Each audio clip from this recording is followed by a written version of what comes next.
Hello everyone, today I want to show you how to make a macrame bangle or ring, and these are the two that I've made here. So it's the exact same technique I've used for both, just to show you can make either what you want. So for the bangle here, just use a thicker cord and some larger beads, and then the ring I have a thinner cord and some smaller beads, and otherwise the technique and everything else is exactly the same. Then obviously just made to fit either here for the bangle around your hand, so it can go over your hand nicely and then be really nice and comfortable to wear. And then as for the ring, it's just made to fit your finger, but in the exact same principle. You measure it as you go, so either against your finger there, or if you have a ring mandrel. So, like I said, it's the exact same technique. You can just choose what you want to make. So if you want to learn how to make either of these here, then keep watching. So it's just these materials here that I'm going to be using. I have the cord here. This is a 0.9mm s-lon.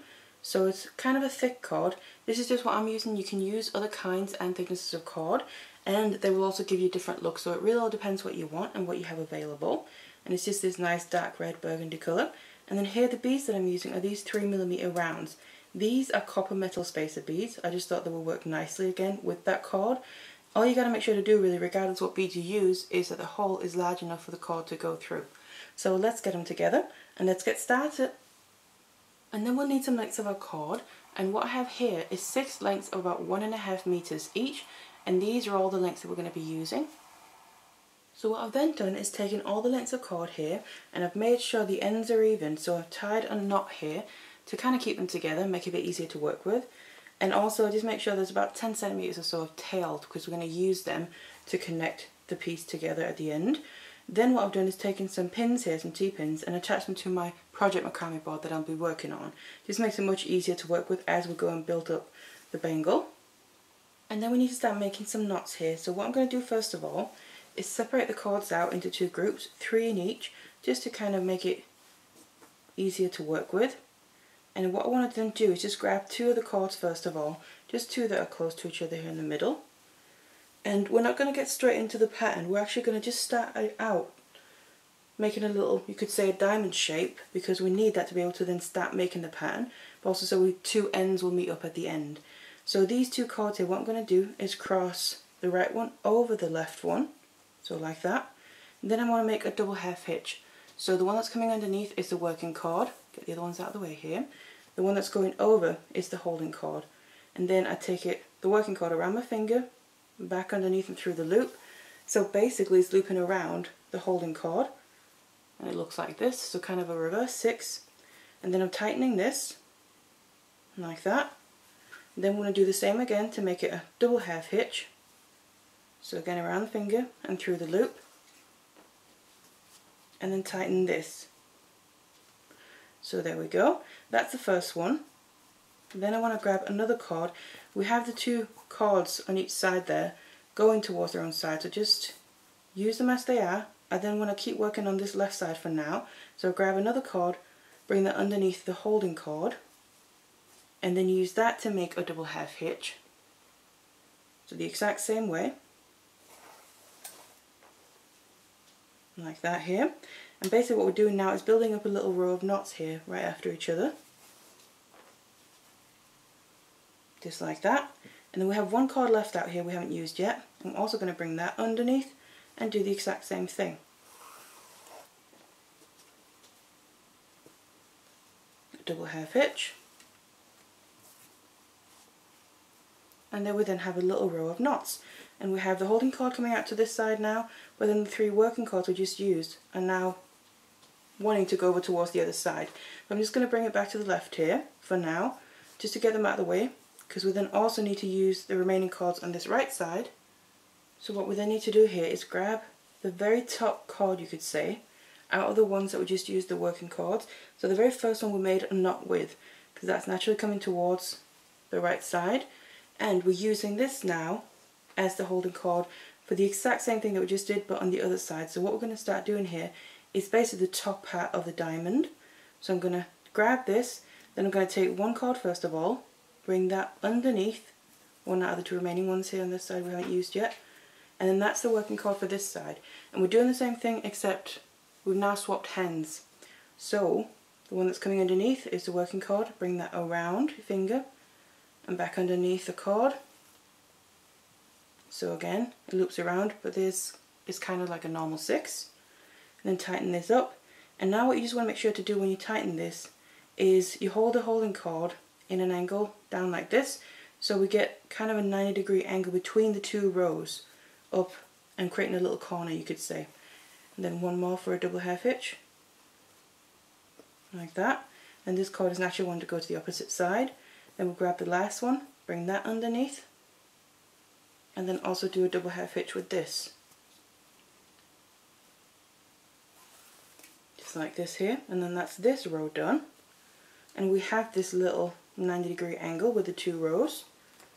And these 2 cords on either side that we use to make knots are now naturally wanting to cross over each other.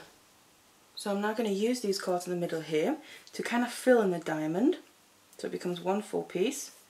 So what I'm going to do is go right to the 2 middle ones, so basically the ones right in the corner, and I'm just going to take the left one out of them 2 and cross that over the right one. You can also do it the other way, that's completely up to you. So we've now crossed them over, and then I want to make a double half hitch with them, and the one that's coming underneath is the working cord, so that means I'm going to take the left one here, bring it around my finger, back underneath and through the loop. And then as I'm tightening this knot, you want to make sure to hold the holding cord in this direction out here, so have it coming underneath the row going out towards the right, and then tighten the knot so the rows here underneath each other become as tight together as possible as well. So just like that, that's the first one. Then I want to use the other one from this right side, bring that over, it's already underneath, and then do a double half hitch with that. And then this row is going to be the same length, you could say, end in the same place as the one right above it.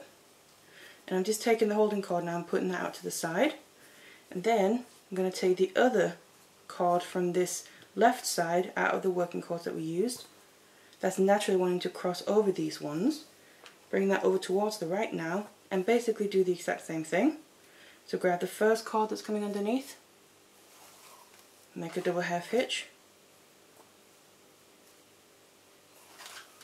like this, and we're basically making another row now underneath the one we just did. Grab the next one. You can also slowly start to see the diamond shape coming into place. Just like this. And we now have all the cords coming, again, 3 on each side going towards their own direction. So this is basically the shape, but what I just want to do is finish it off nicely. I want to kind of make an edge on these rows. So make them nice and neat. So what I'm going to do is start with one side. I'm going to take the cord very furthest to the left, bring that over in towards the middle, over the others here on this side, and then make double half hitch with the very first cord that's coming underneath, just like this here,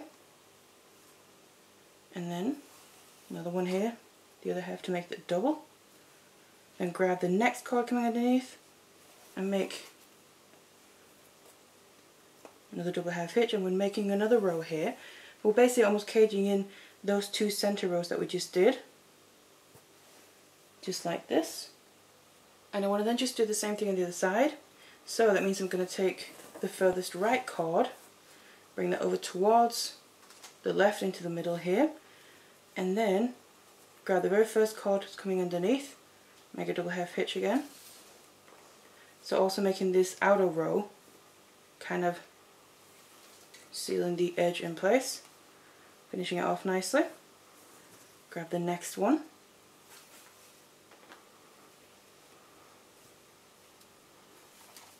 like this, and then once you've made this one here, we then reach the 2 middle ones. So we now have the 2 middle cords.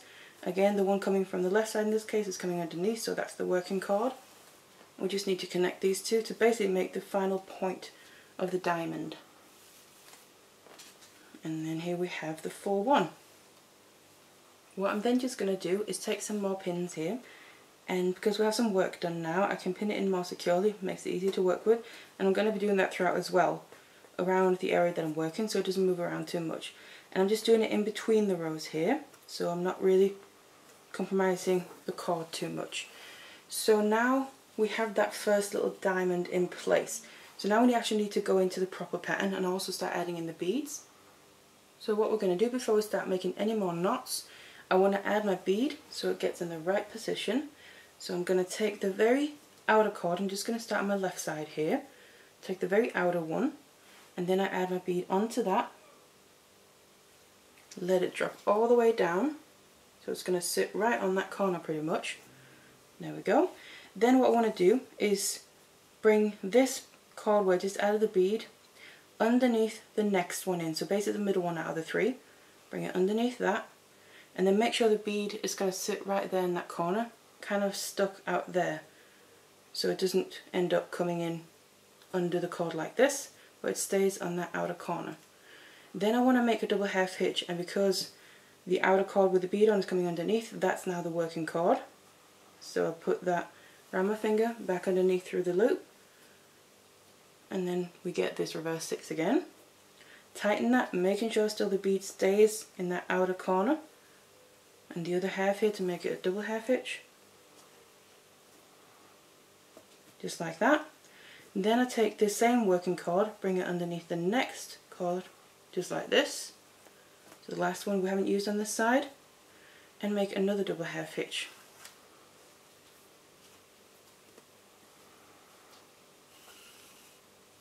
And there we go, now we have two little rows just underneath each other here.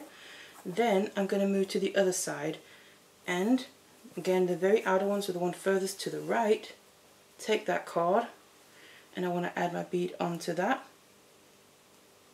Again, so we'll get it in the same position, just mirrored. Let it drop all the way down, and then I want to take this cord with the bead on, bring it underneath the next one in,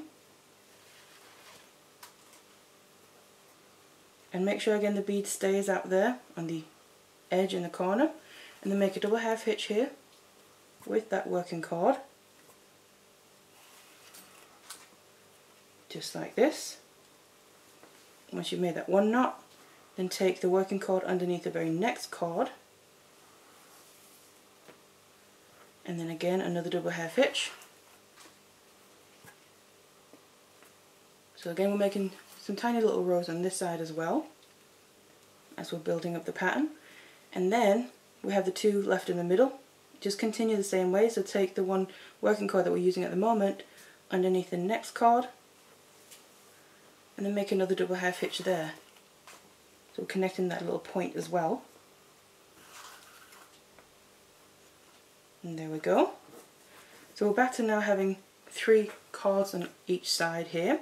So now I want to finish off the edge, same principle as before, with a nice and neat finish.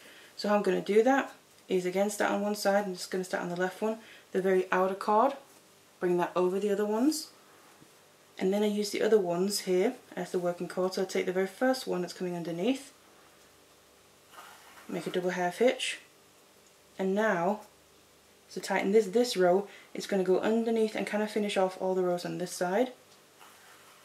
Make it nice and neat, just like that, and grab the very next one. Continue that same row. And there we go. And then the other side, because no more cords left to use on this side, take the very outer cord on the opposite side, grab the very next cords coming underneath, and then make your row on this side as well. The exact same principle, finishing it off these little tiny rows with a nice and neat edge, using one at a time here, until we then reach the middle. Again we have the 2 left, but just continue. The one from the other side is coming underneath, so finish it off in the same way, and continue being consistent as well with what cord you take over and under, so the pattern ends up being very consistent throughout. And then this section that I just showed you here, from basically adding in the beads to where we just ended up, is now what we're going to keep repeating. So what that means to start out the next one, on the left side here, take the very outer cord, add the bead to that, and then let it drop all the way down again. Same with the other side, it's the very outer cord that we then add the bead to. And let it drop all the way down so they sit there right in the corner in between the little sections. So just like that. And then I'm starting on the left side just like I always do. So just make sure you stay consistent, starting on the same side every time. And you start making the little rows by taking the cord with the bead underneath the next one and then making your double half hitch. Starting with this first one here. You can see again that bead stays in that outer corner, make sure of that. Bring it underneath the next one. So you have those two tiny little rows next to each other. On this side here. And on the other side, because we've used all the cords on this side, the cord with the bead on goes underneath the next one, making sure the bead stays on the outer corner. And then make a double half hitch, bringing it underneath the next cord, working our way towards the middle again, just like this here. And then in the middle, repeat, bring it underneath the next one.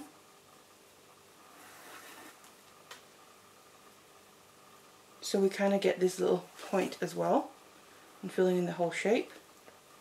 And then what's left to do is just finish off the edge exactly the same way. So take the outer one, starting on the left side, bring that over the others in towards the middle, and then take the first one, make a double half hitch,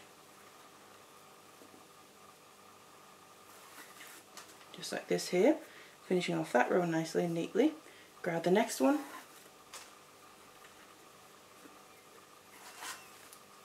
and we'll use the ones on this side here, then go to the opposite side, grab the very outer one, bring that over all the others in towards the middle, and then also finish off this edge here in the exact same way.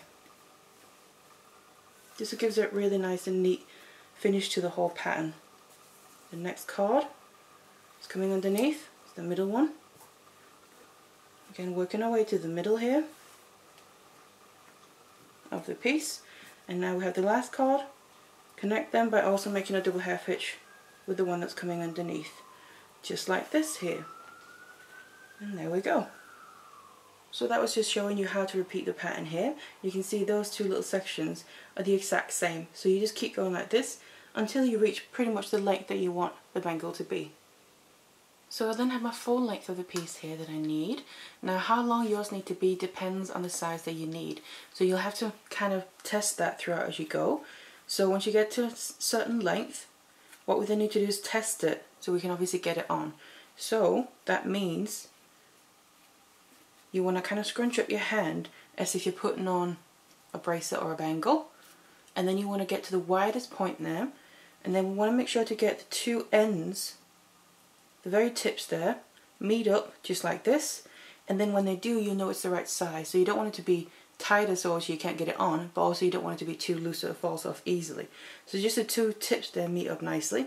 You can also try and then take it on and off. So you want it to be kind of snug to come on, but obviously still possible. So that's how you determine the size, and you want to test that as you go. And when you then have your size that you need, we need to obviously then connect the two ends together. So it's going to be one full bangle here. So what I'm going to do is we need to make sure the outside is facing outward, and then we need to bring the two ends together, just like this here. So we can then connect them using these cords on the ends. So what I'm going to do is you have 3 cords on each end going to each their own side, and just let them naturally go that way.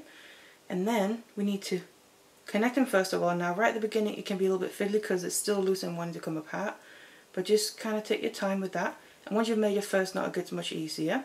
So the very tip cord here, you have 2 basically, one on each side. I'm just going to start with the right side here that I'm holding it. The one towards the tip is going over all the others coming from the other end. So that's the one I'm going to use first. This is the first holding cord. I'm going to let that come over.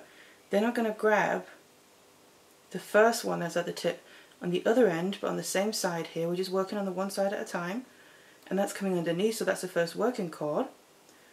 And then I want to make a double half hitch with the working cord. So like I said, it can be a bit fiddly. Just hold it the best way that you can,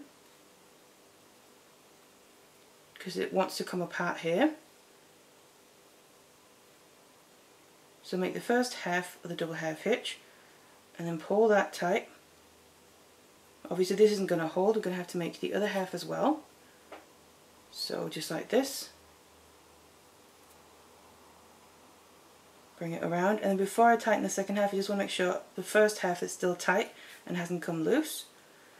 And then when I feel like it is, I tighten up the second half. And that then holds it in place nicely, so we can kind of let go a bit more now. It's going to hold itself together. And then I want to grab the very next cord that's coming underneath. So that's basically the next one from the opposite end. And it's still coming underneath that same holding cord, and I'm just going to make a double half hitch with that one as well. Tighten that right after the previous one.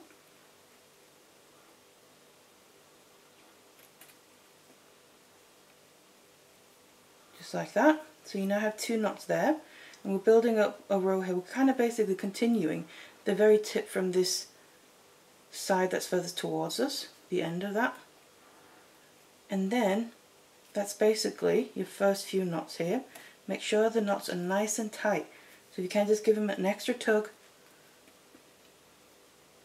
just like that. And then that's that row there.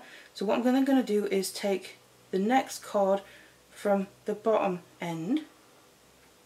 So the one that's just below the first holding cord, it's the middle one out of the three originally, on this side. That's also wanting to come over towards the right in this case, and coming over the others, make sure it goes over. Then that's now the new holding cord. I'm going to take the first cord that's coming underneath, the same one that we used first before, do a double half hitch with that one. Make sure to hold the holding cord out taut to the side when you tighten the knot. And again here for a double half hitch, because it's always the second half of the double half hitch that holds the knot in place, it tightens it nicely. And there we go. That's now secured that knot in place as well. And that's basically all I'm going to do. So I've done this side, that's how you connect it. I'm going to flip my piece around and basically now just repeat the exact same thing. So just grab the very first cord that's coming now. In this case I'm holding it from the bottom end. Have that go over all the cords from the opposite end that's coming from the top, and then make your double half hitch with the very first one. Tighten that nicely, and you can see it's already much easier because we're not having to hold the two ends together. Grab the very next cord from that other opposite end, tighten that. You can also pin the work down if you want to, but I find it just quicker and easier doing it freehand like this, because like I said, it is wanting to move around a bit. So it's completely up to you how you feel most comfortable working. Now take the next cord on the bottom end here, that's the next holding cord, and then we take the one that was the first working cord on the row that we just did and do another double half hitch with that. It kind of just gives it extra security, but it also fills in the space, otherwise we'd have a few more gaps down here on the connection point and it wouldn't blend in as nicely. Make sure it's nice and tight, and then once you have all these knots in place, that's basically the two ends connected. And you can see they do blend in nicely. It does look a bit different than the rest of the pattern, and obviously we don't have any beads, but it still is a nice and seamless connection point that we can get. And then what's left to do here is just get rid of the excess cords, obviously, otherwise they'll be in the way. So because I'm using a synthetic cord, I can singe the ends down with a lighter, and I'm going to do that to make it nice and secure and give it a nice finish. But if you're using a natural cord for this, you're going to have to use glue to kind of seal the last few knots in place. But how I'm going to do it here is take a pair of scissors, and I'm going to just start with 1 or 2 cords at a time and just do a few and keep then going here. Just do a few at a time to keep a bit more control over it. And then you want to cut down so you have about 1 or 2 millimeters left after where they're coming out from. or the knot. So we get rid of all the excess cord, just like that here. And then I take my lighter, and obviously be careful because it's a naked flame and it does get hot. And then just singe down those very ends. And then you can press them in a bit. It helps seal them in place. And also finish them off nicely. So just like that basically. And I just go around and do that with all of them, like I said, just one or two at a time to keep control, and then do that on both sides. Once you've then done that, your piece and your bangle here will be done. And this is then the final piece once I get rid of all those ends. So you can see it's a really nice and seamless bangle, and also it's quite decorative even though the pattern is quite simple. So obviously it will look completely different depending on what materials that you use, but this is what mine looks like. And then it's nice and easy just to take on and off. So easy to wear and also very comfortable. So that's the bangle here. And then the ring, you can easily make that as well, just using different materials. I've used a 0.4 mil s-lon for this, and then 2 mil rounds. So you can easily convert the bangle into something like a ring. Obviously it's the exact same principle, connecting it the same way as well. And I just used about 50 centimeters of the length of cord, and otherwise finished it off in the exact same way. And again, you then have a complete ring band like this, again quite decorative, but at the same time quite simple. So that's easy to make a ring with it as well. And then the bangle. So I really hope you enjoyed this tutorial here for these pieces, whatever you prefer to make, but thank you very much for watching.